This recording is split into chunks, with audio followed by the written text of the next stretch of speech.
الشيطان اللعين الرجيم بسم الله الرحمن الرحيم الحمد لله رب العالمين الصلاة والسلام على أشرف الأنبياء والمرسلين وعلى آله وصحبه وأهل بيته الطيبين الطاهرين المعصومين صلوات اللهم صل على محمد وآل محمد. سامعین محترم، سالہ سال سے یہ سعادت حاصل ہو رہی ہے۔ اس موقع پر آپ حضرات کی خدمت میں حاضری کا شرف حاصل ہوتا ہے۔ اپنی تمام تر علمی کمائیگی کے باوجود یہ صحیح کوشش ہوتی ہے کہ جب حاضر ہوں تو آپ حضرات کا وقت جو یقیناً میرے مقابلے میں کہیں زیادہ قیمتی وقت ہے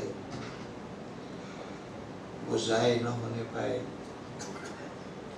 اور کچھ نہ کچھ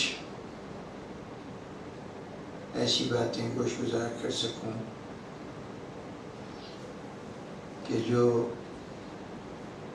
آپ کے لیے نئی نہ بھی ہوں تو کم از کم میری زبان سے ان کی تکرار نہ ہوئی ہو۔ چنانچہ سب سے بڑا مسئلہ جو اس مرحلے پر میرے سامنے ہوتا ہے وہ موضوع کا انتخاب ہے۔ یہی وہ مشکل ترین گھڑی ہوتی ہے کہ اگر اس کا صحیح فیصلہ ہو جائے تو اس کے بعد پھر بات کو آگے بڑھانا اتنا دشوار نہیں ہوتا۔ چنانچہ اس مرتبہ جس موضوع کا انتخاب کیا گیا ہے اس کی شرعی وجوہات تو بعد میں زیر بحث آئیں گی۔ ابھی تمہید کے اس مرحلے پر صرف یہ عرض کر دوں کہ اس موضوع کا انتخاب کیوں کیا گیا۔ آپ حضرات شاید آگاہ ہوں اگر اعلانات سے متصل رہے ہوں کہ اس مجلس کے سلسلے میں موضوع گفتگو ہے اسماء سیدہ۔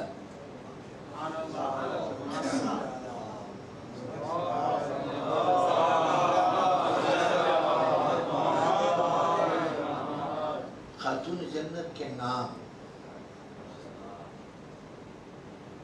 بظاہر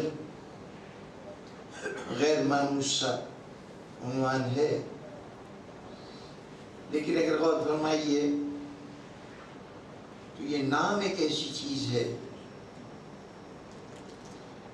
کہ چاہے نام رکھتے ہوئے کوئی وجہ پیش نظر ہو یا نہ ہو، کوئی سبب سامنے ہو یا نہ ہو، لیکن ہر نام ہمیں اس شخصیت سے کچھ نہ کچھ متعارف ضرور کراتا ہے جس کا وہ نام ہے۔ معرفت کی پہلی منزل نام ہے۔ جب کہیں کوئی شخص اپنا تعارف کراتا ہے یا آپ کسی سے متعارف ہونا چاہتے ہیں تو پہلا عنوان کلام یہی ہوتا ہے کہ میرا نام یہ ہے یا یہ کون صاحب ہیں، تو اس سوال کا جواب یہ ہے کہ یہ فلاں صاحب ہیں، نام لیا جائے گا۔ اب یہ بظاہر ہمارے والدین کے رکھے ہوئے نام ضروری نہیں ہے کہ ہماری شخصیت سے مطابقت رکھتے ہوں، ہم میں وہ صفات پائی جاتی ہوں جو اس نام میں ہوں یا نہ ہوں، ہم میں موجود ہوں صفات یا نہ ہوں، قطعاً ضروری نہیں ہوتا۔ اور ظاہر ہے کہ جس وقت نام رکھا جاتا ہے اس وقت ابھی شخصیت ہی نہیں بنی ہوتی، تو اب اس صورت میں اس نام کا تعین شخصیت کے حوالے سے نہیں ہوتا، لیکن کچھ ہی عرصہ گزرتا ہے وہ نام اتنی ذاتی ملکیت بن جاتا ہے کہ اب جب نام لیا جائے گا فوراً اس شخص کی شخصیت سامنے آ جائے گی جس کا وہ نام ہے۔ تو پہلا مرحلہ نام کا وہ ہے کہ جہاں نام تعارف بن جاتا ہے کسی مخصوص ذات کا، یہ فلاں کی بات ہو رہی ہے جس کا نام لیا جا رہا ہے۔ اور اب اس کے بعد اگر اسماء صفات رکھے جانے لگیں، یعنی کسی آدمی کو اس نام کے علاوہ جو والدین نے اس کی ولادت کے وقت رکھا تھا کسی اور نام سے پکارا جانے لگے، اس کے نام کے ساتھ کوئی اور جز شامل کر دیا جائے، تو جتنے اجزاء اس کے نام کے طور پر آتے جائیں گے اتنا ہی اس کی شخصیت کے کئی نئے پہلو سامنے آتے جائیں گے۔ ہمیں سے ہر ایک کا نام رکھا گیا سیدھا سیدھا سا پیدائش کے وقت، کسی کا محمد اسلم، کسی کا غلام رسول۔ اب یہاں تک تو نام نے کچھ چیزیں بتائیں، ایک تو یہ کہ یہ جس کا نام رکھا گیا وہ شخصیت کا تعارف، اس کے بعد نام سے ہی پتہ چلا کہ اس کی قومیت کیا ہے، نام ہی سے پتہ چلا اس کا مسلک اور عقیدہ کیا ہے۔ عیسائیوں کے نام الگ، مسلمانوں کے نام الگ، جو پاکستان کے لوگ ہیں ان کے نام رکھنے کا انداز اور ہوگا، عرب میں نام رکھے جانے کا انداز کچھ اور ہوگا، مسلمان ہوتے ہوئے بھی کچھ نہ کچھ فرق زبان کی وجہ سے آ جائے گا۔ تو صرف اس رکھے گئے نام میں جو شخصیت کو سامنے رکھ کر نہیں رکھا گیا، اس میں ہی تعارف کے کئی جز تھے، لیکن اب جو اس کے بعد کچھ اور لاحقے سابقے، یعنی اس نام سے کچھ پہلے کچھ بعد میں اضافے ہوتے چلے گئے، تو وہ اضافے تمام تر اس شخصیت کے نئے گوشوں کا تعارف کراتے ہیں۔ مثلا اگر نام کے آگے کسی نے یہ لکھ دیا کہ وہ لاہوری ہے، وہ نجفی ہے، وہ کربلائی ہے، ان الفاظ سے مختلف جگہوں پر مختلف معنی مراد ہوتے ہیں۔ مثلا اگر لاہوری کہا تو اس سے مراد یہ ہوگا کہ لاہور کا رہنے والا ہے، اصل باشندہ وہاں کا ہے، لیکن جب نجفی یا کربلائی کہا تو عام طور پر اس سے مراد یہ ہوتی ہے کہ اس نے اپنے تعلیم کا بیشتر مرحلہ نجف اشرف میں گزارا، قم میں گزارا، اس لیے قمی کہلانے لگا۔ اب نام کا صرف ایک چھوٹا سا جز بڑھا ہے اور اس کا ماضی ہمارے سامنے آنا شروع ہو گیا، پتہ چلنے لگا کہ یہ شخصیت کہاں علم حاصل کرتی رہی ہے اور کس نوعیت کا علم حاصل کرتی رہی ہے، یا کس شہر سے اس کا تعلق رہا ہے، اس کا ماضی سامنے آنا شروع ہو گیا۔ پھر بعض اوقات یہ تو وہ نام ہے جو خود اپنی مرضی سے انسان رکھتا ہے، کسی نے اپنے نام کے آگے ایک تخلص رکھ لیا تو تخلص سے فوراً پتہ چل گیا کہ اس شخص کو شعری ادب سے بڑا ذوق ہے، شاید شعر کہتا بھی ہو یا کم از کم دلچسپی ضرور ہے جو اپنے نام کے ساتھ تخلص کا استعمال کر رہا ہے۔ اب اگر یہی نام دوسرے لوگ رکھنے لگیں تو جتنے نام رکھے جائیں گے وہ بھی کسی نہ کسی صفت کے اظہار ہوں گے۔ ہمارے یہاں روزمرہ کی گفتگو میں کسی کو چھوٹا کہہ کے بلایا جاتا ہے، کسی کو نکا کہہ کے بلایا جاتا ہے، کسی کو منا کہہ کے بلایا جاتا ہے۔ یہ اس کی بعض اوقات سن و سال کا، بعض اوقات جسمانی ساخت کا، بعض اوقات عمر کے اعتبار سے دوسرے لوگوں سے مقابلہ کرتے ہوئے اس کا تذکرہ ہوتا ہے۔ تو ایک نام نے اس کی عمر کا تعین کر دیا، یہ بتا دیا کہ جن لوگوں میں رہ رہا ہے ان میں یہ سب سے چھوٹا ہے۔ اسی طریقے سے کسی کو اس کے جلد کی رنگت کے حوالے سے کوئی نام دے دیا جاتا ہے، کسی کے جسم میں کوئی جسمانی عیب ہو تو اس کے حوالے سے لولا، لنگڑا، بہرا، وہ اس حوالے سے بعض اوقات یہ ناپسندیدہ نام ہیں لیکن رکھے جاتے ہیں معاشرے میں، اور اس طریقے سے وہ اس کی ایک کمزوری یا ایک خامی کی نشاندہی کر رہے ہوتے ہیں۔ تو نام جتنے زیادہ ہوتے جائیں گے اتنا زیادہ اس شخص کا تعارف بڑھتا جائے گا۔ اب منحصر اس بات پہ ہے کہ ان ناموں کی نوعیت کیا ہے۔ اگر نام اچھے ہوں گے تو پتہ چلے گا یہ شخصیت اچھی شخصیت ہے۔ آگاہی ہر صورت میں نام آگاہی عطا کرے گا، معرفت عطا کرے گا۔ اب جیسا نام ہوگا ویسی معرفت ہوگی۔ اگر کسی کے اچھے نام ہوں گے تو اس کا اچھا تعارف ہوگا، کسی کے برے نام ہوں گے تو آپ اس کی برائیوں سے آگاہ ہوتے چلے جائیں گے۔ ہر صورت میں نام تعارف کا ذریعہ ہوتا ہے۔ تو جب نام تعارف کا ذریعہ ہوتا ہے تو جس کے جتنے زیادہ نام ہوں گے اتنا ہی زیادہ وہ شخصیت اپنے کمالات اور صفات کے اعتبار سے لوگوں کے اندر پہچانی جائے گی، اس کی شناخت ہوگی۔ اور چنانچہ سب سے بڑی ذات جس کی ہم ناموں کے ذریعے سے اس کو جانتے ہیں، جس نے اپنا تعارف شروع کرایا تو وہاں پر اپنی ذات کو سامنے نہیں رکھا بلکہ اپنے اسم کو، اپنے نام کو سامنے رکھا۔ ابتدا ہے قرآن مجید کی، جہاں اللہ اپنا ذکر کرنے جا رہا ہے تو سب سے پہلے ہماری زبان سے جو جملہ کہلوایا اس میں یہ نہیں کہا کہ اللہ سے شروع کرتا ہوں اپنی اس کتاب کے پڑھنے کو، بلکہ وہاں پر کہا گیا بسم اللہ۔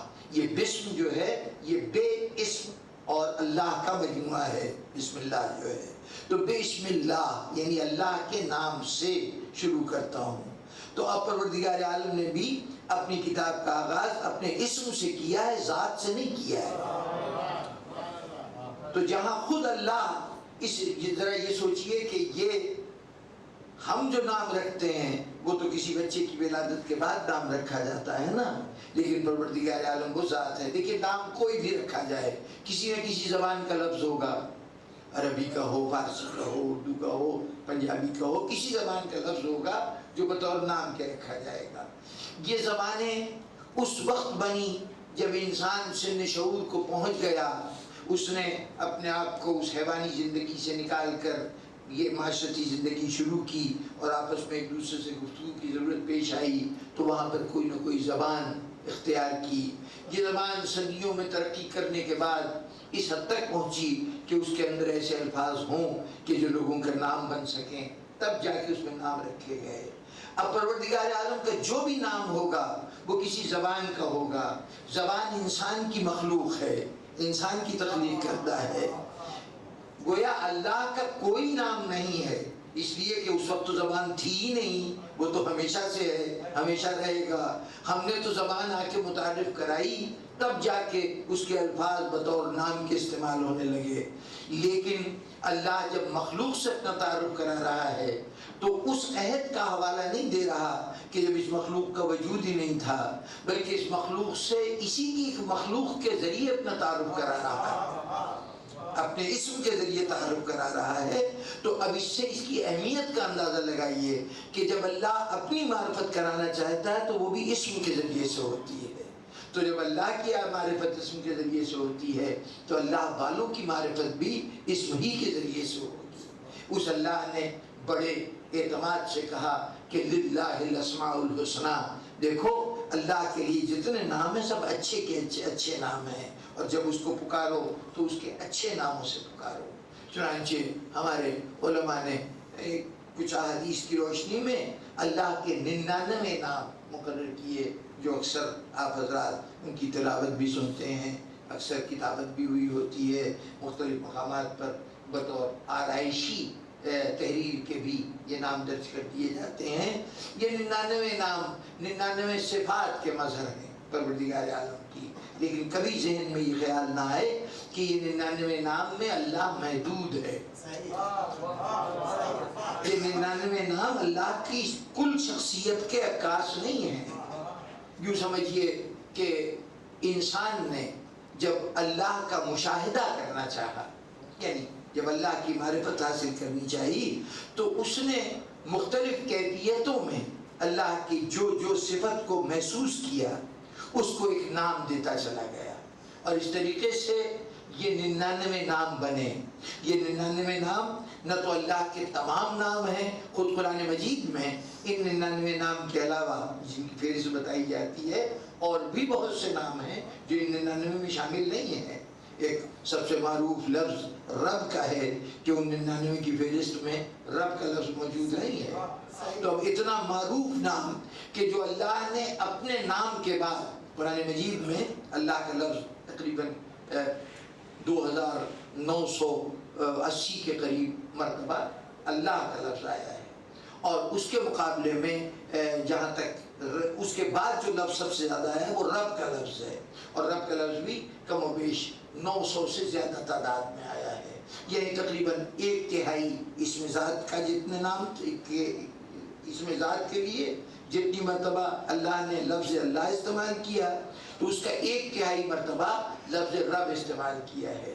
اتنا معروف رب، اتنا معروف نام، لیکن وہ جز نہیں ہے ان 99 ناموں کا۔ یہ 99 نام کیا ہے؟ یہ اللہ کی تمام شخصیت یا ذات کا احاطہ نہیں کرتے۔ یہ یوں سمجھیے کہ انسان کسی بلند چیز کو دیکھنا چاہے تو چونکہ اس کی نظر محدود ہے اس لیے اس شے کلیتاً ایک نظر میں نہیں دیکھتا۔ ایک پہاڑ ہے آپ کے سامنے، آپ اس کو سامنے کھڑے ہوئے اور اس کو دیکھنے کی کوشش کر رہے ہیں تو ایک وقت میں آپ کی حد نظر میں ایک جز آئے گا، کل نہیں آئے گا۔ اب اگر فرض کیجئے کہ جس جز کو میں دیکھ رہا ہوں وہاں سبزہ نظر آ رہا ہے تو میں نے کہا کہ یہ پہاڑ سبز ہیں، یعنی اس کے اوپر بہت زیادہ پودے درخت وغیرہ اگے ہوئے ہیں، تو اس اعتبار سے ہم نے کہا یہ پہاڑ سبز ہیں۔ پھر اس کے بعد وہاں سے ہٹے، ایک زاویہ بدلا، اب جو دیکھا تو اس پہاڑ کی چوٹی پر مجھے جمی ہوئی برف نظر آئی، تو میں نے کہا کہ بھئی یہ تو موسم سرما ابھی یہاں پہ گیا نہیں ہے اور اس پہاڑ پر برف جمی ہوئی ہے، یہ دوسری صفت اس کی معلوم ہوئی۔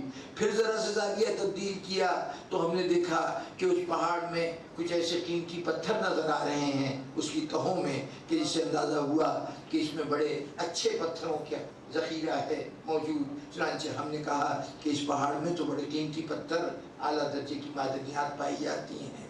غرض جیسے جیسے زاویہ نظر بدلتے گئے ہم ایک نیا جز، نیا گوشہ ہمارے سامنے آتا گیا، اس گوشے کا تذکرہ کرتے گئے۔ اب اس پہاڑ کے گرد چکر لگا کر جتنی دیر میں وہ پہاڑ طے ہو جائے، آپ کی نگاہ پوری طرح احاطہ کر لے، اتنے گوشے آپ اس کے بیان کر سکتے ہیں، لیکن خدا کی وہ ذات نہیں تھی کہ جسے مکمل طے کیا جا سکے۔ تو یہ جو 99 نام ہیں، یہ 99 نام اللہ کے صفات کی انتہا نہیں ہے، انسان کے مشاہدے کی انتہا کہ ہم نے اللہ کو صرف اتنے انداز سے دیکھا، اور حقیقت تو یہ ہے کہ اس انداز سے بھی ہم نے مکمل طور پہ نہیں دیکھا۔ یعنی اگر ہم نے اس کو رحیم کہا تو ہمیں نہیں معلوم کہ وہ رحیم کس قسم کا رحیم ہے، کتنی رحمت کے گوشے ہیں۔ زیادہ سے زیادہ جب کبھی ہم نے اس کی رحمت کا اندازہ کیا تو ہم نے یہ دیکھا کہ دنیا میں اس کی رحمتیں کیا ہیں، ابھی آخرت میں رحمت کی شکل کیا ہوگی ہمیں نہیں معلوم۔ تھوڑا بہت انسان اندازہ لگاتا ہے، اس فرق کو آپ یوں اندازہ لگائیے کہ یہ رحمت اس وقت بھی ہمارے ساتھ تھی جب ہم بطن مادر میں تھے، یہ رحمت اس وقت بھی ہمارے ساتھ تھی جب عالم طفلی میں گزر رہے تھے، یہ رحمت اس وقت بھی ساتھ تھی جب عین جوانی تھی، یہ رحمت اس وقت بھی ساتھ ہے جب بڑھاپا ہے، لیکن ہر دور کی رحمت مختلف ہے۔ اس لفظ کے معنی ہر دور میں مختلف ہوں گے۔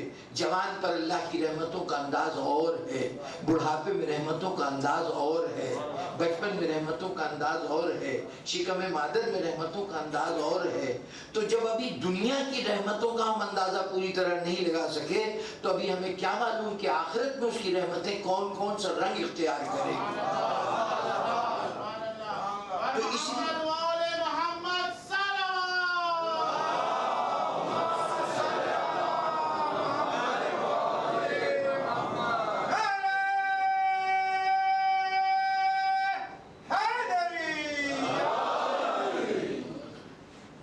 سورہ رحمان میں ارشاد ہوا کہ کل یومن ہوا فی شان، اس کی ہر لمحے، ہر روز، اب ہر روز یہ آپ کا صبح شام والا روز نہیں بلکہ اس کا مطلب یہ کہ ہر لمحے اس کی شان جدا گانا ہے۔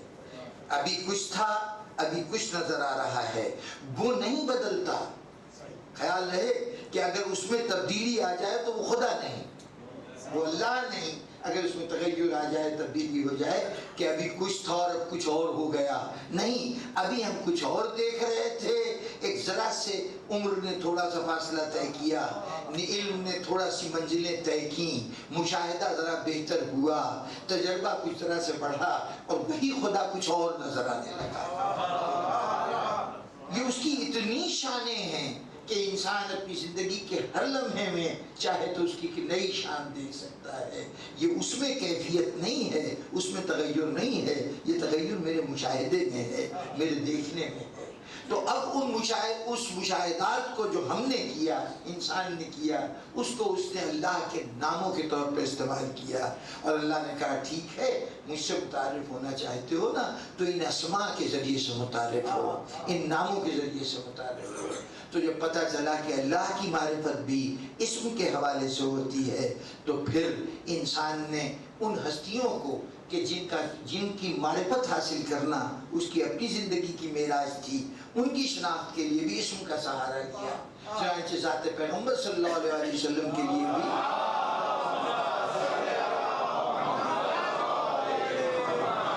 جس طرح اللہ کے 99 نام کہے گئے نا، اسی طرح ذات پیغمبر کے بھی 99 نام گنائے گئے۔ اور عام طور پر قرآن مجید کے جو جلد ہوتی ہے تو اکثر قرآن مطبوعہ قرآن مجید اس قسم کے ہیں کہ جو پہلی جلد کھولیے تو اس میں 99 نام اللہ کے درج ہیں، اور جب آخری جلد کے صفحے کو کھولیے تو وہاں پر 99 نام پیغمبر اسلام صلی اللہ علیہ وسلم کے بیان کیے گئے۔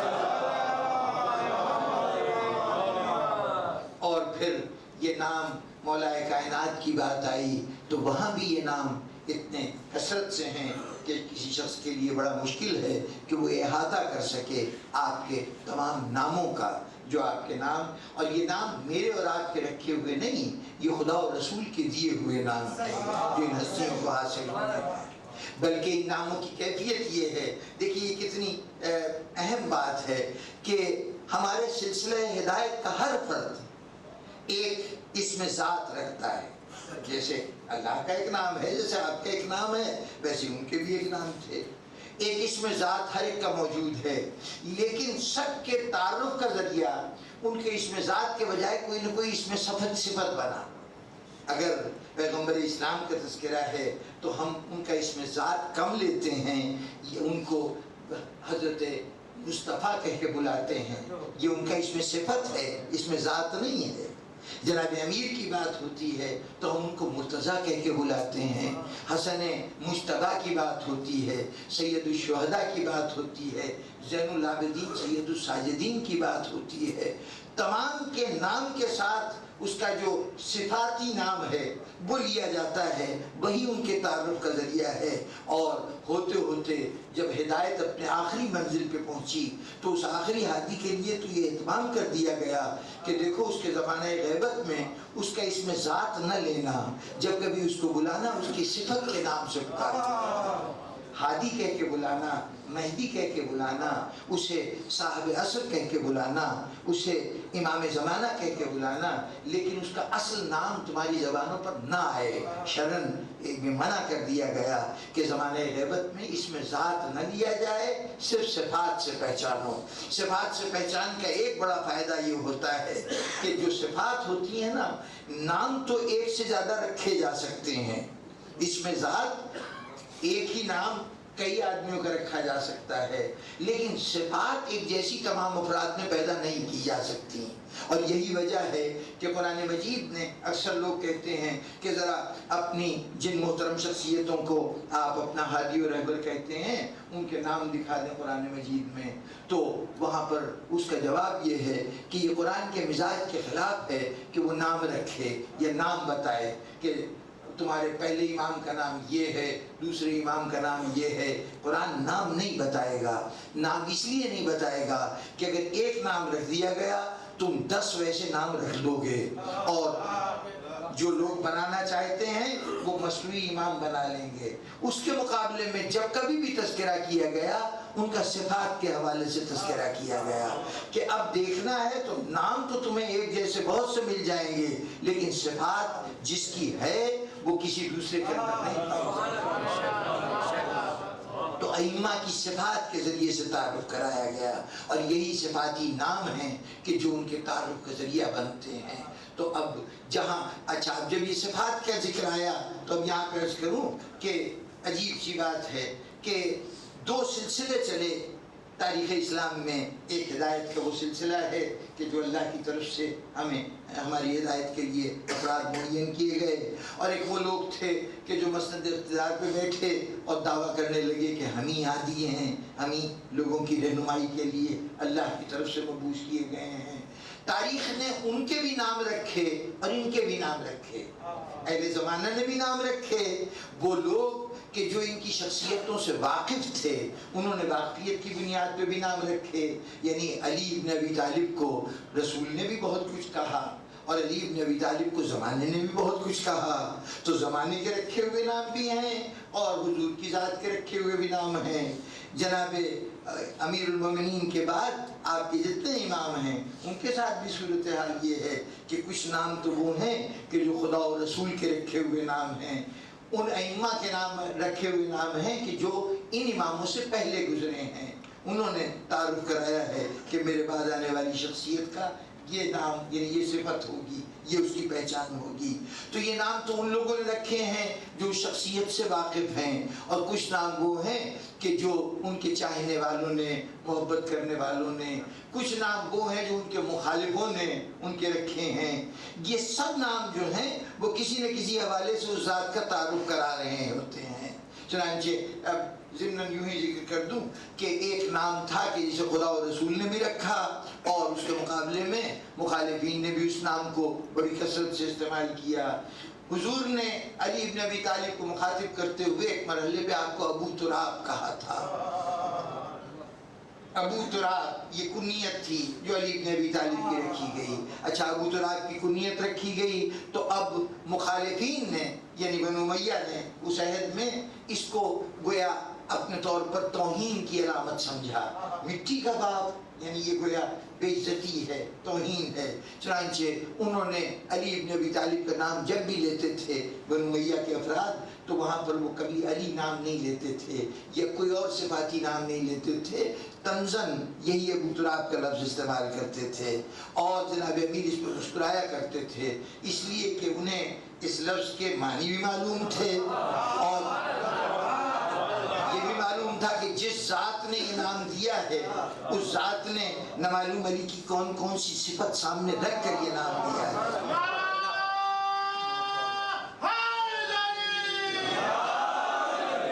دیکھیے پہلی بات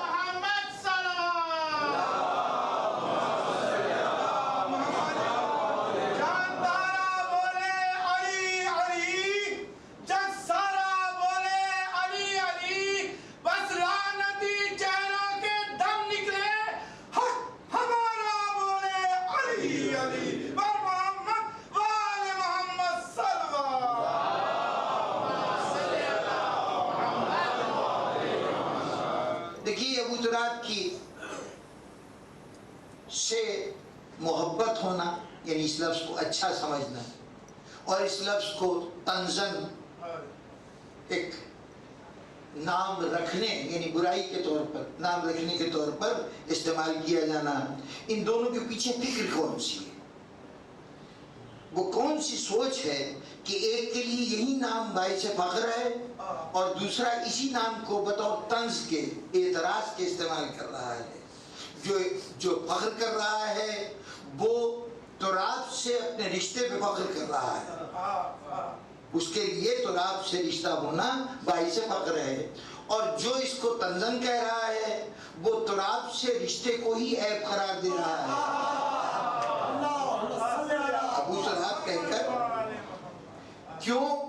اب یہ سوچ کیوں ہے؟ بات اتنی سی ہے کہ روز ازل جب انسان کی تخلیق ہوئی تھی اس مرحلے پر ایک شخصیت تھی جس نے عظمت انسانی کو تسلیم کرنے سے انکار کر دیا تھا، جس نے انسان کے سامنے سر نہیں جھکایا تھا۔ ہر چند کے حکم خدا تھا کہ جیسے ہی میں اس میں اپنی روح پھونکوں تم لوگ سجدے میں جھک جانا، اس کے سامنے سجدہ ریز ہو جانا۔ تو ایک فرشتہ تھا، اس کا جو بھی نام رہا ہو، اب تو آپ ابلیس اور شیطان کے نام سے جانتے ہیں، اس نے انکار کر دیا تھا سجدے سے۔ تو اللہ نے پوچھا کہ ماں منع کا، تجھے کس چیز نے روکا تھا کہ سجدہ نہیں کیا تو نے؟ تو اس دن اس نے اپنے ذہن کی عکاسی کی تھی یہ جملہ کہہ کے کہ تو نے مجھے آگ سے بنایا اور اس کو مٹی سے بنایا، مٹی پست ہے، آگ بلند ہے، یہ اس کا دعویٰ تھا۔ اب جو کوئی مٹی کو پست سمجھے گا وہ شیطان کا ترجمان ہوگا، اور جو مٹی کو بلند سمجھے گا وہ رحمان کا ترجمان ہوگا۔ اب جو رحمان کے نمائندے تھے ان کے لیے ابو تراب کا لفظ فخر کی بات تھا، جو شیطان کے نمائندے تھے ان کے لیے یہ بات طنز کی علامت تھی کہ وہ برا کہہ کے اس کا ذکر کرتے تھے۔ لیکن اب جو یہ خطاب دیا گیا، ابو تراب جو کہا گیا، تو اصولاً تو ہم سب مٹی سے بنے تھے، اصولاً نام ہونا چاہیے تھا ابن تراب،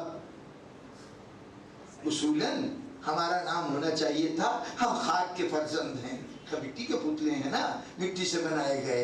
ہماری وجہ تخلیق، سامان تخلیق، اجزائے تخلیق میں بنیادی چیز مٹی ہے جس سے ہم وجود میں آئے، تو اس اعتبار سے ہمیں خاک کا فرزند ہونا چاہیے تھا، اور اس اعتبار سے ہمیں ابن تراب کہا جاتا، یا ہم میں جو مثالی ہستی ہوتی اس کا یہ لقب ہوتا۔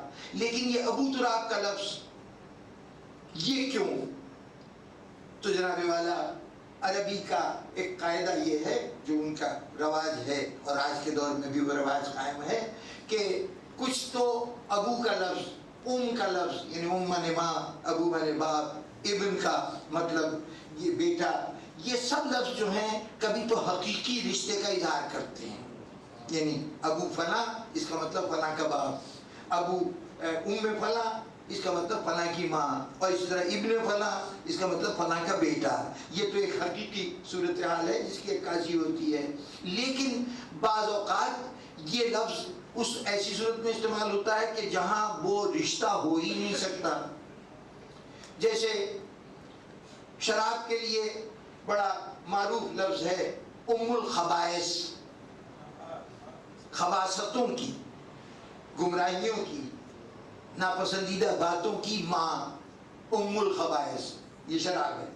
اچھا ام الخبائث ہے تو اب کیا خبائث کی، اور خبائث سچ مچ ماں ہے اور وہ شراب اس کی بیٹی ہے، تو یہ رشتہ اس معنوں میں تو نہیں ہے، پھر ام الخبائث کیوں کہا گیا؟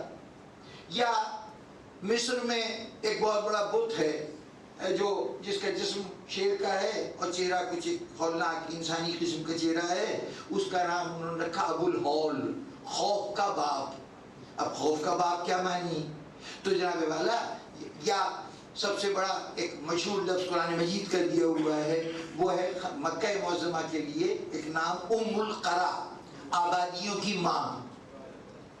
تو اب یہ جو نام ہے آبادیوں کی ماں، خوف کا باپ، خبائث کی ماں، یہ جو ماں اور بیٹے کا رشتہ ہے یا باپ اور بیٹے کا رشتہ ہے، تو یہ حقیقی باپ بیٹے کا تو رشتہ نہیں ہے۔ پھر یہاں کن معنوں میں استعمال ہوا؟ یہاں جب بھی استعمال ہوگا تو اس کا مطلب یہ ہوگا کہ اس شے کا وجود اگر ہے جس کا یا ابو بتایا جا رہا ہے، اس شے کا وجود اس یا ابو کی وجہ سے ہے، سبب تخلیق ہے، اس کے وجود میں آنے کا سبب ہے۔ ابو الہول جسے دیکھ کر خوف پیدا ہو، جو خوف پیدا کرے وہ ابو الہول ہے۔ ام القرا آبادیوں کی ماں، کہ جو آبادیوں کی بنیاد بنی۔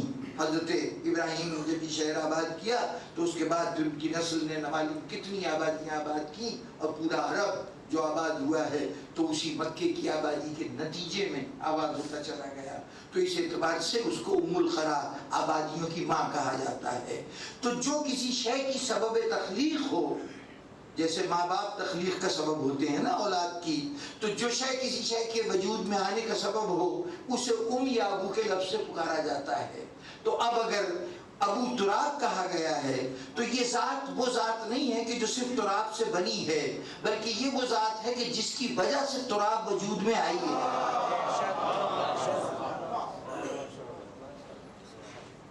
اور شاید بارہا کئی سالوں سے آپ حضرات سے ملاقات ہو رہی ہے، شاید یہ گفتگو کا پہلو سامنے آیا ہو، لیکن اب اس وقت بات کو مکمل کرنے کے لیے اس گوشے کی طرف توجہ دلا دوں.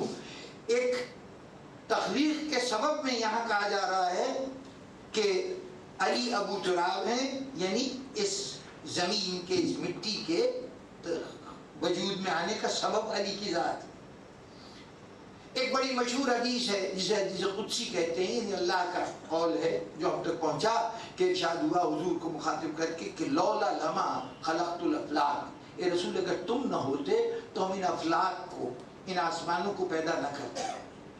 خیال ہے کہ حضور کی ذات گرامی وجہ تخلیق کائنات ہے. جی یہ زمین و آسمان جو کچھ بھی ہے اس کی سبب، اس کی وجہ جو ہے وہ حضور کی ذات ہے.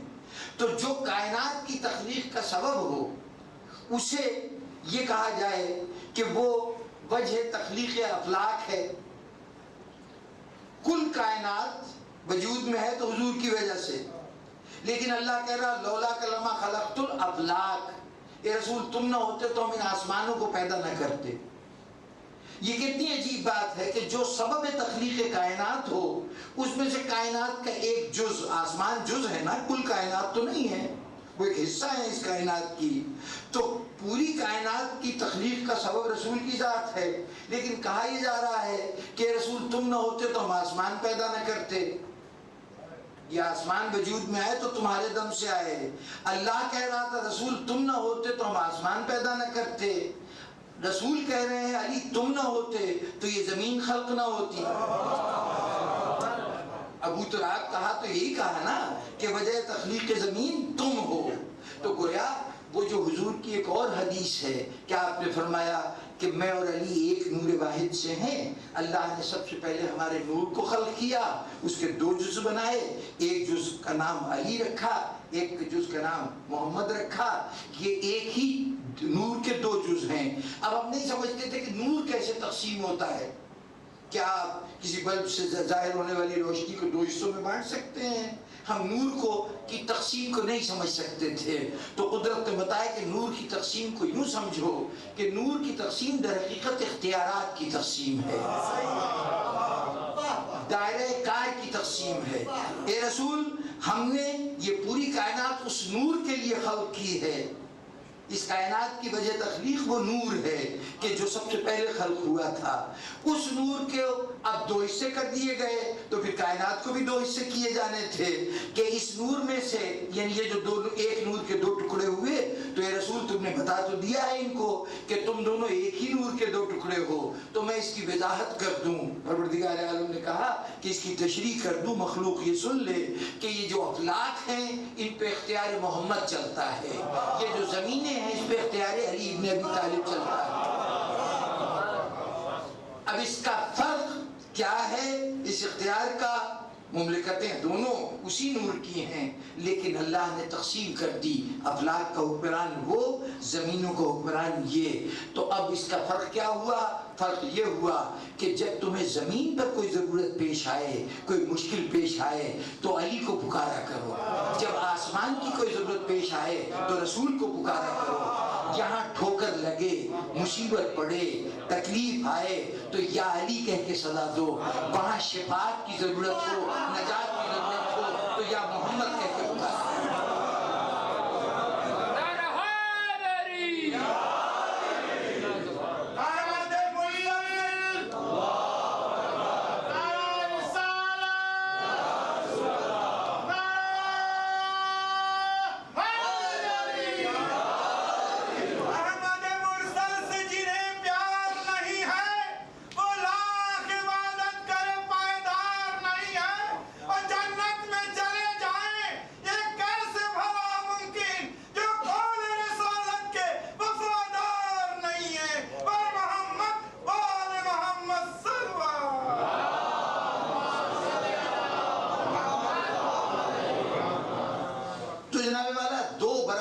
سلسلے، ایک ہدایت کا سلسلہ، ایک صاحبان تخت و تاج کا سلسلہ چلتا رہا. دونوں کے نام رکھے گئے، دونوں کا تعارف ان کے اسم ذات کے علاوہ اسم صفات کے ذریعے سے بھی ہوتا رہا. ان کی صفات سے بھی دنیا آگاہ ہوتی رہی۔ یہ عجیب بات ہے، میں زیادہ تفصیل میں ہر امام کے عہد کی بات نہیں کروں گا، صرف ایک امام جس کی امامت کا دور دوسرے امام کے مقابلے میں سوائے امام زمانہ علیہ السلام کے باقی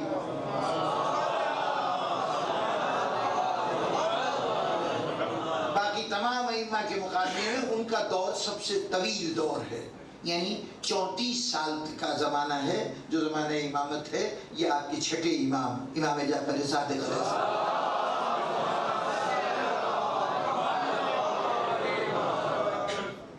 اب ان کے عہد میں یوں تو آپ کی ولادت سے لے کے اور آپ کی وفات تک تقریباً 12 یا 13 حکمران تخت نشین ہوتے رہے، لیکن آپ کے زمانہ امامت سے میں جو 115 ہجری سے شروع ہوتا ہے اور 148 ہجری میں زمانہ امامت آپ کا اختتام پہ پہنچتا ہے۔ اس پورے عرصے میں آپ کے سامنے 7 حکمران، 5 بنو امیہ کے اور 2 بنو عباس کے، 7 حکمران تخت نشین ہوتے رہے ان کے دور امامت میں۔ ان 7 میں ایک تو شخصیت تھی ہشام ابن عبد الملک کی، اس کے بعد ولید ابن عبد الملک تخت پہ بیٹھا، اس کے بعد یزید ابن عبد الملک تخت پہ بیٹھا، اس کے نام کے ساتھ ناقص کا لفظ لگتا تھا، اور یہ ناقص کا لفظ کسی اور نے نہیں رکھا تھا چونکہ بہت ہی شرابی اور بدکار شخصیت تھا۔ مشکل سے 4 مہینے حکمران رہا ہے یزید ابن ولید ابن عبد الملک۔ اس کا ایک خاندان کا بزرگ تھا محمد ابن مروان کا ایک بیٹا تھا محمد نام کا، اس نے اس کو ناقص کا لقب دیا تھا، نامکمل، اس لیے کہ اس کی شخصیت جو تھی وہ ادھوری شخصیت تھی، اس میں کوئی خوبی کوئی کمال نہیں پایا جاتا تھا، ذرا سے خوبی ظاہر ہوتی تھی تو فوراً کوئی عیب اس خوبی کے اوپر حاوی ہو جاتا تھا۔ اس کا مطلب ہے کہ ہر اعتبار سے وہ ناقص تھا، تو یہ ناقص کا لقب دیا اور مورخین نے اس لفظ کو اس کے نام کے ساتھ لگا دیا۔ چاہے خود تو 4 مہینے حکمران رہا لیکن نام اس کا مستقل طور پر یزید ناقص کے طور پر وہ متعارف کیا جاتا رہا۔ پھر اسی سلسلے کا ایک بادشاہ تھا، اس کا نام مروان ثانی ہے۔ پہلا بادشاہ جو یزید کے بعد تخت کے اوپر بیٹھا ہے وہ مروان ابن حکم تھا، جو مشکل سے 8 مہینے تک حکومت اس نے کی ہے، اس کے بعد قتل کر دیا گیا تھا۔ یزید کی ایک بیوی سے اس نے شادی کر لی تھی، اس بیوی نے مروان کو قتل کر دیا تھا، تکیے کو منہ پہ رکھ کے اور اوپر چڑھ کے خود بیٹھ گئی تھی اور اس طرح سے دم گھٹ کے مروان کا دم نکل گیا تھا۔ یہ یوں سمجھیے کہ یزید کے بعد جو خاندان چلا ہے عبد الملک اور اس کی اولادیں جو بعد میں بنی ہیں، تو وہ اس کا مورث اعلیٰ مروان ابن حکم تھا۔ تو مروان ابن حکم گویا بنو امیہ کا ایک نسل تو وہ تھی نا کہ جس میں ابو سفیان کا بیٹا معاویہ تخت پہ بیٹھا، بلکہ معاویہ سے پہلے ابو سفیان کا بڑا بیٹا یزید ابن معاویہ شام کا گورنر تھا، یزید ابن ابو سفیان شام کا گورنر تھا۔ اس کے انتقال کے بعد 17 ہجری میں وہ ہلاک ہو گیا تھا طاعون کی بیماری میں۔ اس کے بعد پھر معاویہ ابن یزید تخت کے اوپر، معاویہ ابن ابو سفیان تخت پہ بیٹھا تھا، معاویہ کے بعد یزید تخت پہ بیٹھا تھا۔ یہ تو ابو سفیان کی اولادیں تھیں جو مسلسل تخت پر بیٹھتی رہیں۔ اس کے بعد یزید کے بیٹے نے ایک انقلابی قدم اٹھایا تھا، اس کا نام بھی معاویہ تھا۔ یزید کا بیٹا، اس کا نام باپ بھی معاویہ تھا، بیٹے کا نام بھی معاویہ تھا۔ تو معاویہ ابن یزید نے ایک بڑا انقلابی قدم یہ اٹھایا کہ جب یزید ہلاک ہو گیا اور اس کے سامنے تخت و تاج پیش کیا گیا تو اس نے فوراً کھڑے ہو کے کہا کہ یہ تخت، اس پہ میں پیر نہیں رکھ سکتا، قدم نہیں رکھ سکتا۔ کیوں؟ اس لیے کہ یہ تخت ہماری ملکیت نہیں ہے، میرا باپ بھی غاصب تھا، میرا دادا بھی غاصب تھا، میں اس تخت پہ قدم نہیں رکھ سکتا، ہمیں اس پہ حق نہیں پہنچتا کہ ہم اس پہ قدم رکھیں۔ تو لوگوں نے کہا کہ اچھا پھر اگر تم خود تخت پہ نہیں بیٹھنا چاہتے تو اپنا کوئی جانشین مقرر کر دو، کوئی نائب مقرر کر دو۔ تو اس نے کہا کہ جس چیز کو میں اپنا حق ہی نہیں سمجھتا میں اسے دوسرے کو دے کیسے سکتا ہوں۔ یہ اس نے موقف اختیار کیا۔ یہ یعنی ان لوگوں میں سے تھا کہ جو امام حسین علیہ السلام کی شہادت سے اتنے متاثر ہوئے تھے کہ انہوں نے محسوس کیا کہ اس کے باپ یزید نے بہت بڑا ظلم کیا ہے اور اس ظلم میں وہ حصے دار نہیں بننا چاہتا تھا۔ خیال رہے کہ یہ وہ تخت ہے جس کے لیے یزید کا باپ اپنی ساری زندگی اس نے صرف کی تھی، اس تخت کے حصول کے لیے۔ یزید نے اسی تخت کو اپنے طور پر اس کے لیے شاید حسین کو خطرہ سمجھا تھا جو حسین کو شہید کیا تھا اسی تخت کو بچانے کے لیے، اور آج اسی یزید کا بیٹا اس تخت کو ٹھوکر مار رہا ہے۔ تو اب یہاں کم از کم ایک بات معلوم ہوئی کہ اگر کسی دل میں ذرا سے بھی حب علی پیدا ہو جائے، حب اہل بیت پیدا ہو جائے، تو اس کی نگاہ میں تخت و تاج کی کوئی اہمیت نہیں۔ اس معاویہ ابن یزید کے تخت سے انکار کرنے کے بعد اب یہ تخت شام جو ہے وہ لاوارث رہا۔ کچھ عرصے تک ایک شخص تھا وہیں سرزمین شام کا جس نے اس کے اوپر قبضہ کیا تخت پر، اس کا نام اشعث تھا۔ کچھ عرصے تک وہ حکومت کرتا رہا، لیکن اس کے بعد مروان ابن حکم نے اس تخت پہ قبضہ کر لیا۔ پھر مروان کی اولاد یہاں حکومت کرتی رہی، اور آخری حکمران جو تخت پہ بیٹھا اس کا نام بھی اتفاق سے مروان تھا۔ اسے مروان ثانی بھی کہتے ہیں، یعنی اس لیے کہ ایک مروان ابن حکم تھا، اس کے بعد یہ مروان آیا ہے۔ لیکن اس کے ساتھ اس کا نام ایک اور بھی تھا جس سے یہ تاریخ میں بڑے نمایاں طور پر یہ نام اس کے نام کے ساتھ لیا جاتا ہے، مروان الحمار۔ مروان ہمار گدھے کو آپ حضرات بہتر جانتے ہیں، مروان الحمار، اس کے نام کے ساتھ ہمار کا لفظ لگتا تھا۔ یہ ہمار کا لفظ کیوں لگتا تھا؟ اس لیے کہ مروان جو تھا یہ غیر معمولی طور پر کھانا کھانے میں بہت ہی زیادہ بدنام تھا۔ یعنی تاریخوں میں تفصیلات درج ہیں کہ ایک وقت میں پورا ایک دمبا اس کی غذا ہوتی تھی، پھر اس کے بعد پورا دمبا کھانے کے بعد 100 انار بطور یعنی یوں سمجھیے کہ چٹنی کے وہ کھا جایا کرتا تھا، اور کھانا کھانے کے بعد پھر بیٹھ جاتا تھا کہ ابھی تو میرا پیٹ نہیں بھرا، پھر نئے سرے سے دسترخوان بچھایا جاتا تھا۔ سارا دن سوائے کھانے کے غیر معمولی طور پر موٹا ہو گیا تھا، بھاری جسم ہو گیا تھا، اور بس کھاتا رہتا تھا۔ یہ بنو عباس کے ہاتھوں مارا گیا، یہ مروان حمار کہلایا۔ پھر اس کے بعد 2 حکمران بنو عباس کے ایک کے بعد دیگرے بنے۔ پہلا بادشاہ جو بنا اس کا نام ابو العباس الصفا تھا۔ صفا کے مطلب خونریز، خون لینے والا، خون بہانے والا۔ اور اس کے بعد اس کا بیٹا تخت پہ بیٹھا، اس کا نام منصور تھا، لیکن منصور ہمیشہ تاریخ میں منصور دوانیقی کے نام سے جانا گیا۔ دوانیقی وہ کنجوس شخص کہ جو جان چلی جائے، چمڑی چلی جائے، دمڑی نہ جائے، ایسا کنجوس کہ جو پیسے کو سنبھال کے رکھتا ہے۔ اب یہ خطابات ہیں ان بادشاہوں کے جو تخت پر بیٹھتے رہے۔ یہ وہ بادشاہ ہیں، یہی منصور دوانیقی ہے جس کے ہاتھوں امام جعفر صادق علیہ السلام کی شہادت ہوئی ہے۔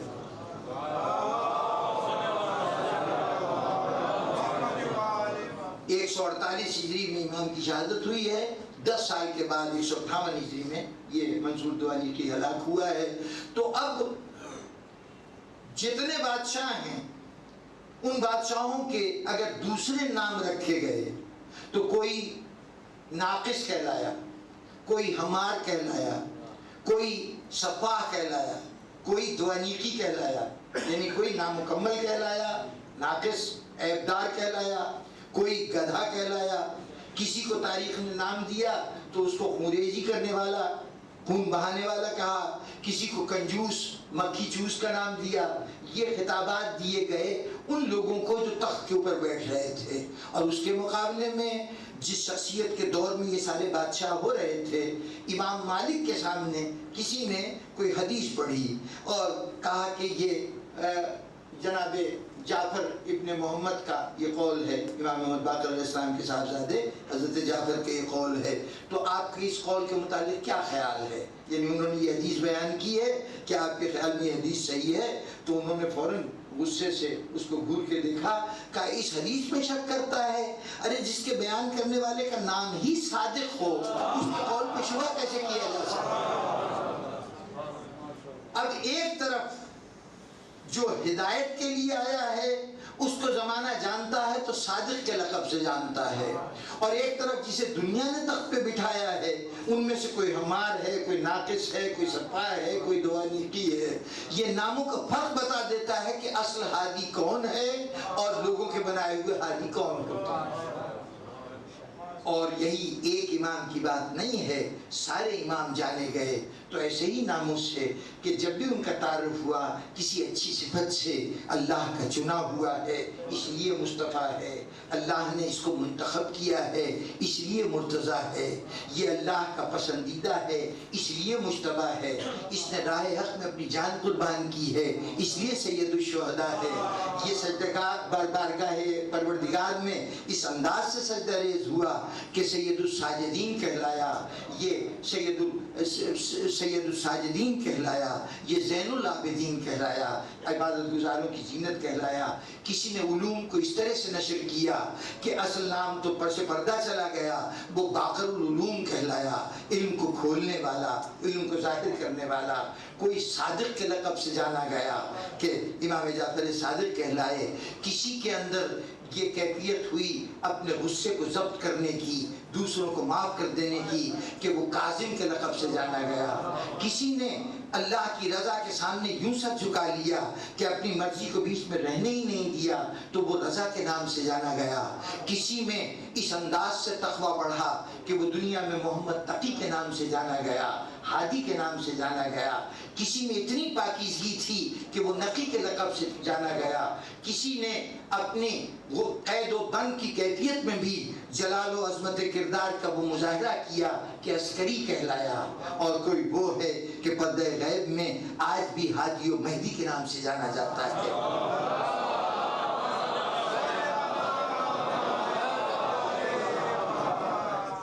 جتنے ہیں سب کے اسماء صفت ایسے ہیں کہ کسی نے کسی عظمت کا اظہار ہے۔ دنیا والوں نے جو اپنوں کو نام دیے یہ کسی غیر نے نہیں، دشمنوں نے نام نہیں دیے ہیں، یہ اس گروہ سے تعلق رکھنے والوں نے نام دیے ہیں۔ تو اپنوں نے نام دیے تو وہ عیبدار نام تھے، اور یہاں پر غیروں نے بھی جو نام دیے وہ نام تمام تر کی مدح اور ستائش کر رہے تھے۔ اس اعتبار سے بزرگان محترم میرے پیش نظر اب یہ صرف تعارف تھا کہ لفظ اسم کی اہمیت کیا ہے۔ تو اب جب میں نے اسماء سیدہ اپنا عنوان رکھا ہے تو میں چاہتا ہوں کہ خاتون جنت کے کچھ ناموں سے جو صفتیں ظاہر ہوتی ہیں، جو آپ کی شخصیت کے پہلو ظاہر ہوتے ہیں، ان کو اس سلسلہ کلام میں اپنا موضوع بحث بناؤں۔ خاتون جنت کے بہت سے نام ہیں، لیکن میرے پیش نظر پوری گفتگو میں انشاءاللہ کوشش یہ ہوگی کہ امام نے 9 نام آپ کے بتائے ہیں امام جعفر صادق علیہ السلام کی،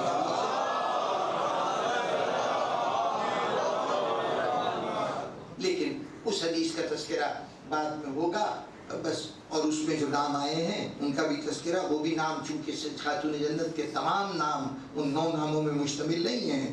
وہ امام نے بتایا کہ اللہ کے پیش نظر یہ 9 نام ہیں، لیکن رسول کے پیش نظر ان کے علاوہ بھی کوئی نام ہو سکتے ہیں۔ ائمہ کے پیش نظر اپنی جدہ گرامی کے لیے کچھ اور نام ہو سکتے ہیں، اور ہم عقیدت مندوں کی نگاہ میں خاتون جنت کے اور بھی نام ہو سکتے ہیں۔ جس نے جس سطح سے دیکھا، جتنا دیکھا اس نام سے پکارا، تو اس اعتبار سے بے پناہ نام ہیں۔ یہ تو خدا کے نام ہیں جو موضوع گفتگو بنیں گے، جو خدا نے نام دیے ہیں خاتون جنت کے لیے، اس کی بارگاہ میں جو خاتون جنت کے نام ہیں ان کا تذکرہ تو انشاءاللہ آئندہ کی گفتگو میں ہوگا۔ چند جملے صرف ایک نام کے سلسلے میں، اس کی بھی پوری تشریح و توضیح نہیں، جو رسول نے بیٹی کو دیا۔ وہ نام بڑا منفرد نام ہے، اس لیے کہ وہ نام اپنے طور پر بڑے غور و فکر کی دعوت دیتا ہے، عام حالت میں نہ سمجھ میں آنے والا نام۔ اور وہ نام کیا تھا؟ ام ابیہا، وہ سیدہ جو اپنے باپ کی ماں ہے، باپ کی ماں ہے۔ ابھی میں نے عرض کیا کہ جب حقیقی رشتہ نہ ہو اور کسی کو ام یا ابو کے لفظ سے مخاطب کیا جائے تو اس کا مطلب یہ ہوتا ہے کہ وہ وجہ وجود ہے، وجہ تخلیق ہے، کسی کے موجود رہنے کا سبب وہ چیز ہے، وہ ذات ہے جس کو ام کہا جا رہا ہے یا ابو کہا جا رہا ہے۔ تو اگر رسول سیدہ کو ام ابیہا کہہ رہے ہیں تو شاید اس کہنے کا مطلب یہ ہو کہ سیدہ اگر رسول کا دنیا میں نام باقی رہے گا تو تیرے دم سے باقی رہے گا۔ صرف بقائے نسل ہی نہیں ہے، رسول جس شکل میں کائنات میں موجود ہیں، آج دنیا میں جس جس شکل میں رسول کا نام موجود ہے. رسول اپنی نسل کے حوالے سے بھی موجود ہیں, رسول اپنے دین کے حوالے سے بھی موجود ہیں کہ جو دنیا کے اندر پیغام دیا ہے, جو تعلیمات دی ہیں. ان دونوں کی بقا کا انحصار خاتون جنت کی ذات پہ ہے. نسل رسول موجود ہے, سادات العظام موجود ہیں, تو وہ بھی خاتون جنت کی طرف سے یہ ان کی ذات ہے جو سبب بنی کہ آج دنیا میں اتنی بہت سی مخلوق اپنے آپ کو نسل رسول میں قرار دیتی ہے, سادات العظام میں شمار کرتی ہے. تو یہ نتیجہ ہے خاتون جنت کا. اور سادات کی بقا, نسل کی بقا شاید اتنی اہمیت نہیں رکھتی جتنا اس مقصد کی بقا ہے جس کے لیے رسول اس دنیا میں آیا تھا. اور اس حوالے سے دیکھیے تو بتائیے کہ آج سیدہ نہ ہو تو کیا دنیا میں اسلام باقی رہتا؟ سیدہ نے اسلام کو باقی رکھا ہے. کیسے باقی رکھا ہے؟ سیدہ نے وہ عظیم نعمتیں عطا کی ہیں کہ جنہوں نے بقائے اسلام کو ہم تک, یعنی اسلام کو باقی رکھ کر ہم تک پہنچایا ہے. سیدہ ہی کی ذات تھی جس نے زمانے کو حسنین عطا کیے. سیدہ ہی کی ذات تھی جس نے زمانے کو زینب و ام کلثوم عطا کی. 4 اولاد ملی, 4 کی چاروں عظمتوں کے اس مقام پر کہ اگر ان میں سے کسی ایک کو نکال دیجئے اسلام باقی نہیں بچتا. نہ حسن کے بغیر, نہ حسین کے بغیر, نہ زینب کے بغیر, نہ ام کلثوم کے بغیر. یہ ساری ہستیاں ہیں جو آج بقائے اسلام کا سبب ہیں. پتہ نہیں خاتون جنت نے کس طرح سے بچوں کی تربیت کی تھی. بچوں کے مشترکہ کردار نے, ایک جیسے کردار نے یہ بتایا کہ یقیناً کسی ایک استاد کی تربیت ہے. کردار کی یکسانیت بتا رہی ہے کہ ایک کردار کی تربیت ہے. لیکن کیا کہنے اس کردار کی تربیت دینے والے کے. دیکھیے یہ کردار اگر الگ الگ دیکھیے تو بظاہر آپ کو متضاد نظر آتے ہیں. امام حسن زمانے نے کہا کہ وہ سلو پسند تھے, انہوں نے سلو کر لی تھی اس لیے سلو پسند کہلائے. امام حسین نے چونکہ جنگ کی تھی اس لیے لوگوں نے کہا کہ آپ میں غصہ زیادہ تھا یا جنگ کا شوق زیادہ تھا, آپ سلو کے مقابلے میں جنگ کو پسند کرتے تھے. جناب زینب و ام کلثوم کی زندگی میں سلو یا جنگ ان لفظوں میں آ بھی نہیں سکتی تھی خاتون ہونے کے ناطے سے. لیکن انہوں نے جو کردار کربلا میں, کوفہ میں اور اس کے بعد دمشق میں جس کا مظاہرہ کیا, وہ کردار, یہ تینوں کی چاروں شخصیتوں کے کردار ایک دوسرے سے مختلف نظر آتے ہیں. لیکن جب مورخ ذکر کرے گا تو ان چاروں کے کردار کو ایک دوسرے سے اتنا منسلک پائے گا کہ ایسا لگتا ہے کہ ایک ہی واقعے کی مختلف کڑیاں ہیں. ہر ایک نے ایک ہی کردار ادا کیا ہے, صرف اس کا رنگ مختلف تقاضوں کے پیش نظر بدل جاتا تھا. اگر کسی نے سلو کی ہے تو اس وقت کا تقاضا سلو تھا, کسی نے جنگ کی ہے تو اس وقت کا تقاضا جنگ تھا, کسی نے پردے میں ساری زندگی گزارنے کے بعد بازاروں اور درباروں میں خطبے دیے ہیں تو یہ خطبے دینا ہی اس وقت کا تقاضا تھا. اس کا اگر یہ دیکھنا ہے کہ کیا یہ سارے کردار ایک ہیں یا مختلف ہیں, یہ سارے کردار ایک ہیں یا مختلف ہیں, تو اس کا ایک سیدھا سا پیمانہ عرض کر دوں. لمبی چوڑی بحثیں تو ہوتی رہیں گی, حوالے دیے جائیں گے, ایک ایک چیز کی وضاحت کی جائے گی, لیکن ایک مختصر سا پیمانہ عرض کر دوں کہ دوست کے نقطہ نظر سے آپ جب تکوین واقعات کو دیکھ رہے ہیں تو سلو ایک الگ چیز نظر آتی ہے, جنگ ایک الگ چیز سے نظر آتی ہے, زینب و کلثوم کا کردار الگ نظر آتا ہے. لیکن آپ دوست کی نظر سے نہ دیکھیے, دشمن کے طرز عمل کو سامنے رکھیے. اگر سلو اور جنگ مختلف ہو تو سلو کی صورت میں دشمن کا جو رویہ ہو, جنگ کی صورت میں اس سے مختلف رویہ ہونا چاہیے. جی بات شاید واضح نہیں ہو سکی. اگر ایک شخص کے سلو کا یہ مطلب لیا جائے کہ مفاہمت پیدا ہو گئی, فریق مخالف سے کوئی جھگڑا نہیں رہا, اس کے تعلقات بڑے اچھے ہو گئے. بعض لوگوں نے کہا بھی کہ امام حسن نے سلو کر لی, یعنی گویا دوسرے لفظوں میں حاکم شام کی بیعت کر لی. درست ہے اگر آپ یہ کہتے ہیں تو ایسی صورت میں ہونا یہ چاہیے تھا کہ حسن اس وقت کی حکومت کی آنکھ کا تارا ہوتے اور حسین سے حکومت ٹکراتی. چونکہ حسین کا کردار مختلف ہے تو اس سے حکومت متصادم ہوتی اور حسن کو سینے سے لگاتی، ان کو عظمتوں کے تاج پہناتی۔ لیکن کیفیت یہ ہے کہ حسن کو قتل کرنے میں بھی حکومت اسی طرح سے ذوق و شوق کا مظاہرہ کر رہی ہے جس ذوق و شوق کا مظاہرہ حسین کو قتل کرنے میں کیا جا رہا ہے، بلکہ حسین کو تو بعد حسن 10 سال تک برداشت بھی کیا گیا۔ امام حسن کو سن 50 ہجری میں شہید کیا گیا 48 سال کی عمر میں، ابھی آپ کی عمر صرف 48 سال کی تھی۔ امام حسین کو 58 سال کی عمر تک انتظار کیا گیا اور اس کے بعد کربلا کا واقعہ پیش آیا۔ تو حسین سے جنگ کو تو اتنے دن تک ملتوی کیا بھی گیا، لیکن حسن کی ذات جو اس نے سلوک کی تھی وہ اتنا بڑا خطرہ تھی حکومت کے لیے کہ ہم حسین کو تو کچھ دن اور برداشت کر سکتے ہیں، حسن کو ایک دن بھی برداشت نہیں کر سکتے۔ چنانچہ امام حسن کو 48 سال کی عمر میں شہید کر دیا گیا۔ اب امام حسن بھی شہید ہوں، امام حسین بھی شہید ہوں، زینب ام کلثوم بھی جو کچھ کریں، حکومتیں کوشش کریں کہ اس پہ پردہ ڈال دیا جائے، اس کو چھپایا جائے، تو اس کا مطلب یہ ہے کہ تینوں شخصیتیں یکساں طور پر اس وقت کے ارباب اقتدار کے لیے خطرہ تھیں۔ کردار مختلف نظر آ رہا ہے لیکن یہ کردار مختلف نہیں ہے، اس لیے کہ نتیجہ بتا رہا ہے کہ یہ کردار ایک ہی کردار ہے۔ حسن جس وقت سلو کر رہا ہے تو سلو کرنے والا حسن بھی حکومت کے لیے اتنا ہی بڑا خطرہ ہے کہ اس کے وجود کو برداشت نہ کیا جائے جتنا بڑا خطرہ حسین کی ذات ہے، کہ حسین بھی اگر موجود رہے گا تو حکومت کے لیے خطرہ ہے۔ اور آپ سمجھتے ہیں کہ زینب ام کلثوم کوئی خطرہ نہیں تھی؟ اگر خطرہ نہ ہوتی، بس بات یہاں پہ پہنچ گئی تو یہیں پہ گفتگو کو ختم کروں، اگر زینب ام کلثوم خطرہ نہ ہوتی تو دمشق میں صرف 6 دن کی مجلسوں کے بعد یزید یہ نہ کہتا کہ سید سجاد تم لوگ یہاں سے جلد از جلد مدینے چلے جاؤ، ہم اس کیفیت کو برداشت نہیں کر سکتے۔ یہ زینب جو کچھ کر رہی ہے، زینب کیا کر رہی تھی؟ ایک فرش ازا بچھا کے اس پہ صرف بھائی کا تذکرہ کر رہی تھی۔ دمشق کی عورتیں آ جاتی تھیں، چونکہ اب حکومت کی طرف سے پابندی نہیں تھی اس لیے عورتیں آ جاتی تھیں اور زینب ان کے سامنے واقعہ کربلا بیان کرتی تھی۔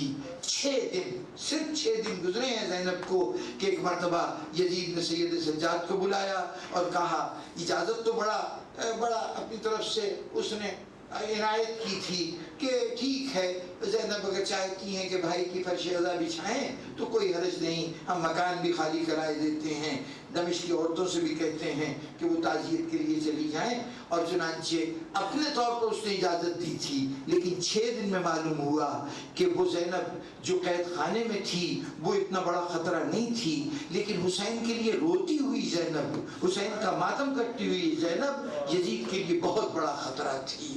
اور اس وقت سے لے کے آج تک پتہ چل رہا ہے کہ زینب نے جو مشن شروع کیا تھا وہ مشن جہاں جہاں بھی جاری ہے وہاں باطل اس سے خطرہ ہی محسوس کرتا ہے۔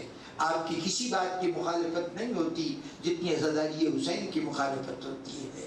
یہ زینب کی صدا میں کتنی بڑی قوت تھی اس کا اندازہ اس سے لگائیے کہ 6واں دن تھا، سید سجاد سے کہا گیا کہ زینب کو لے کے آپ یہاں سے چلے جائیے، مدینے چلے جائیے، کربلا چلے جائیے، جہاں دل چاہے جائیے، لیکن ہمارے شہر سے، ہماری مملکت سے نکل جائیے۔ میرا تصور کہتا ہے کہ زینب ایک مرتبہ یزید کی اس فرمائش پہ مسکرائی ہوگی کہ تو سمجھتا ہے کہ زینب یہاں سے چلی جائے گی تو زینب کا فتح کیا ہوا علاقہ تیرے قبضے میں آ جائے گا۔ ارے اس دمشق کو زینب نے فتح کیا ہے۔ سن یزید، تو نے کربلا میں حسین جب آئے تھے نا تو حسین نے ایک زمین خریدی تھی، کربلا میں ایک زمین خریدی تھی، اور پھر اس کے بعد حسین نے کہا تھا کہ یہ میری زمین ہے، یہ میری جگہ ہے، یزید اگر تجھ سے ہو سکے تو مجھے یہاں سے بے دخل کر دے، یہاں سے بے دخل کر دے۔ یزید نے اپنی عظیم فوجیں بھیجیں کہ حسین کو بے دخل کر دیں، لیکن اللہ نے حسین، جس زمین کو حسین نے اپنا کہا تھا، اس زمین سے حسین کا رشتہ ایسا رہا کہ صبح سے لے کے شام تک یزید کی فوجیں قوتیں صرف کرتی رہیں، حسین کو بے دخل نہ کر سکیں، بلکہ حسین کے سپاہی نے جس جگہ قدم رکھا وہ جگہ دائمی طور پر اس کی ہو گئی۔ اگر کوئی ترائی پہ گیا تو ترائی اس کے قبضے میں آ گئی، اگر کوئی کبھی نشیب میں گیا تو نشیب اس کے قبضے میں آ گیا، اور یہ قبضہ آج تک قائم ہے۔ شام تک جد و جہد کرنے کے بعد یزید کی فوجیں ناکام ہو گئیں۔ کہا حسین تجھے تیری راجدھانی سے ہم نہیں نکال سکتے، تیری مفتوحہ زمین سے، تیری ذاتی جاگیر سے ہم تجھے بے دخل نہیں کر سکتے، ہم مایوس ہو کے جا رہے ہیں۔ یزید کی فوجیں پلٹیں۔ اب زینب نے آواز دی یوں نہ جاؤ بھگوڑو، تمہیں جانے نہیں دوں گی، اب تو نے یزید حملہ کر دیا تھا حسین کی سرزمین پر، اب میری باری ہے کہ میں حسین کی طرف سے تجھے جواب دوں، اب میں تیری راجدھانی پر، تیری مملکت پہ قبضہ کرنے کے لیے آ رہی ہوں۔ زینب بڑھی، فتح کے جھنڈے گاڑتی ہوئی، کوفہ میں فتوحات کے جھنڈے گاڑے، راستے میں جہاں سے گزری اپنے فتح کے پرچم کو بلند کرتی ہوئی گزری، حتیٰ کہ دمشق گئی۔ یزید سمجھا کہ میں نے زینب کو قید کر دیا ہے، سال بھر زینب قید رہی، لیکن قید سے رہا ہوئی تو یزید کو جلدی احساس ہو گیا کہ اب دمشق اس کے قبضے میں نہیں ہے۔ اس نے سوچا زینب یہاں سے چلی جائے گی تو دمشق میرا ہو جائے گا۔ اس وقت زینب نے کہا ہوگا یزید میں یہاں سے جا تو رہی ہوں، لیکن یہ نہ سمجھ لے کہ جو جس علاقے کو زینب نے فتح کیا ہے وہ واپس تجھے مل جائے گا۔ دیکھ یزید میں یہاں پہ اپنا ایک جانشین، اپنا ایک وارث، اپنا ایک گورنر مقرر کر کے جا رہی ہوں۔ یزید تو زینب ایک کمزور عورت تھی نا، زینب اس کو شکست نہیں دے سکا، لے تیرے اگر بازوؤں میں قوت ہو تو اس سے کمزور ہستی ایک بچی جو دنیا سے گزر گئی ہے، 4 سال کی بچی، اس بچی کو میں اپنا گورنر بنا کے جا رہی ہوں۔ یزید ہو سکے تو قیامت تک اس کو بے دخل کر کے دکھا، بے دخل کر کے دکھا۔ یزید خود ختم ہو گیا، لیکن زینب کی مقرر کردہ گورنر آج بھی قائم ہے، آج بھی اس جگہ پہ قائم ہے۔ بزرگان گرامی جب زینب گئی تھی تو عجیب بے کسی کی کیفیت تھی، آج مزار پہ جائیے تو جا کے اندازہ ہوتا ہے کہ گورنر کیسے ہوتے ہیں، حکمران کیسے ہوتے ہیں۔ شہر کو نسبت ہے تو جناب سکینہ کے نام سے نسبت ہے، اس شہر کی عزت ہے تو جناب رقیہ بنت الحسین جو جناب سکینہ کا دوسرا نام ہے ان کے نام سے رونق ہے۔ بزرگان محترم یہ رونق آج ہے، یہ زینب کے کہے ہوئے قول کی تاثیر ہے، یہ زینب کی حکومت کا اثر ہے۔ ورنہ جب زینب گئی تھی تو اس وقت کیا کیفیت تھی؟ بس ایک جملہ کہہ کے آپ کی زحمتیں تمام کروں۔ زینب جب گئی تھی تو کیفیت یہ تھی کہ جب آخری مرحلہ آیا تھا نا زینب کے جانے کا، سوار ہو رہی تھی زینب، اس وقت دمشق کی عورتیں خدا حافظ کہنے کے لیے آئیں۔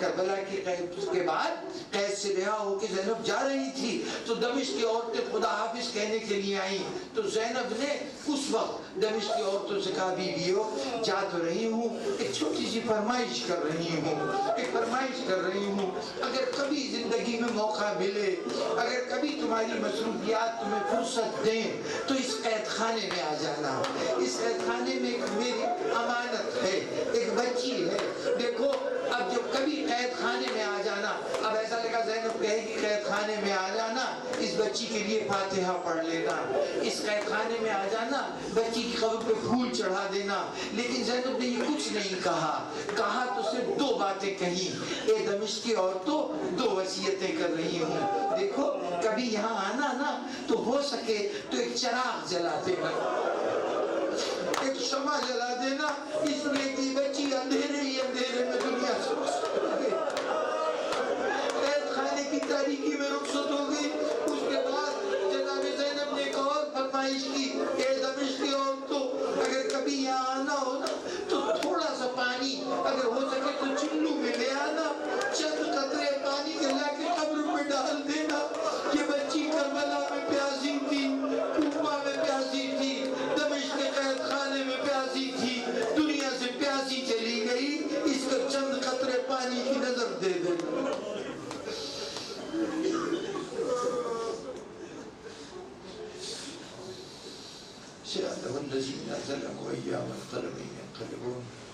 رب العالمین ہمارے تذکرے کو قبول فرما، ہمارے گناہ صغیرہ و کبیرہ کو معاف فرما، ہمیں معرفت اہل بیت کے جتنی ہمیں بساط ہے، جتنی ہمیں صلاحیت ہے، ہمیں اس معرفت سے مالا مال فرما دے۔ رب العالمین ہمارے دلوں میں جو چراغ محبت آل محمد روشن ہے، یا اللہ اس کی لو کو تیز کر دے، اس کی روشنی کو ہماری آئندہ آنے والی نسلوں تک پوری طرح منتقل فرما دے۔